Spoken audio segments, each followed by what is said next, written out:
আসসালামু আলাইকুম। প্রিয় দর্শক দেখেন, এই যে এখানে যে চারাগুলা উঠছে এইগুলো হইলো তরমুজ এবং সাম্মাম ফল। সাম্মাম ফল এই চারাগুলা উঠছে আজকে ১২ দিন পরে। এই যে দেখতেছেন এখানে তরমুজ এবং কি সাম্মাম ফল। এই ফলের চারাগুলা উঠছে আজকে ১২ দিন পরে। ১২ দিন লাগে কারণ যেহেতু এখন শীতকালে যে আরো উঠতেছে, যেমন আরো উঠতেছে এই যে দেখতেছেন এখানে উঠতেছে, এই যে এখানে উঠতেছে, এখানে হচ্ছে, এখানে হচ্ছে, এই যে এখানে উঠতেছে, ওইদিকেও উঠতেছে, এই যে তরমুজের চারা উঠতেছে, এই যে তরমুজ। তাহলে এই হিসাবে আপনারা সাম্মাম ফল কিংবা তরমুজ, এই যে এই যে এটা হইলো সাম্মাম ফল। এখন যেটা দেখতেছেন এটা হইলো সাম্মাম ফল। আর এখানে এটা দেখা যাচ্ছে এটা হইলো তরমুজ, এটা হইলো তরমুজ, এই যে তরমুজ ফল। তাহলে আমরা এই সাম্মাম ফল আর তরমুজ লাগাইতে হইলে আমাদেরকে কি কি করণীয় আছে? আমাদেরকে মাদাগুলা আগে সার ফাঁস দিয়ে মাদাগুলা ফসাইতে হবে। মাদাগুলা ফসানির পরে সার ফাঁস দেওয়ার পরে এগুলা ১ সপ্তাহ ১০ দিন এগুলা ফসানির পরে তারপরে আপনি বিচিগুলা এই পানিতে ভিজাইতে হবে।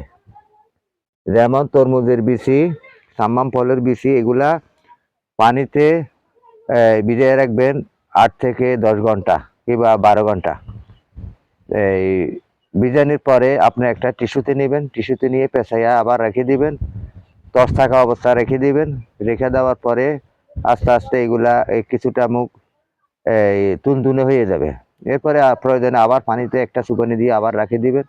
এরপরে যখন মুখগুলা যখন একটু এই বিচিগুলা যখন একটু তুনতুনে হয়ে যাবে কিংবা একটু ফুলে ফুলে আসবে তখন আপনি এগুলারে আস্তে আইনা এখানে বসাইয়া দেবেন।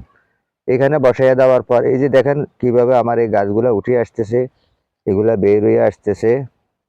অবশ্যই আপনাদেরকে দেখাচ্ছি এই যে আমি এখানে তরমুজ আর আপনার এই সাম্মাম ফল এই দুইটাই আমি লাগাইয়াছি।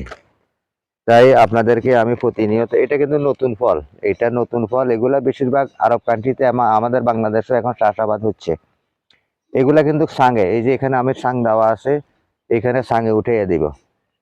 এগুলা সাঙ্গে উঠাইয়া দেবে, এগুলা সাঙ্গের মাধ্যমে হবে। তাহলে আপনারা এই হিসাবে চাষাবাদ করবেন। অবশ্যই আপনাদেরকে বুঝাতে পারতেছি। তাহলে এই আপনারা ঠিক বিচিগুলা আগে কেটে নেবেন, প্যাকেট থেকে কেটে নিয়ে এগুলা রোদ্রে শুকাইবেন, শুকানোর পরে ভিজাবেন। ১০ থেকে ১২ ঘন্টা ভিজাবেন। ভিজানোর পরে টিস্যু দিয়ে পেঁচাইয়া রাখবেন। এই ৪ থেকে ৫ দিন ফালায় রাখবেন। এরপরে যখন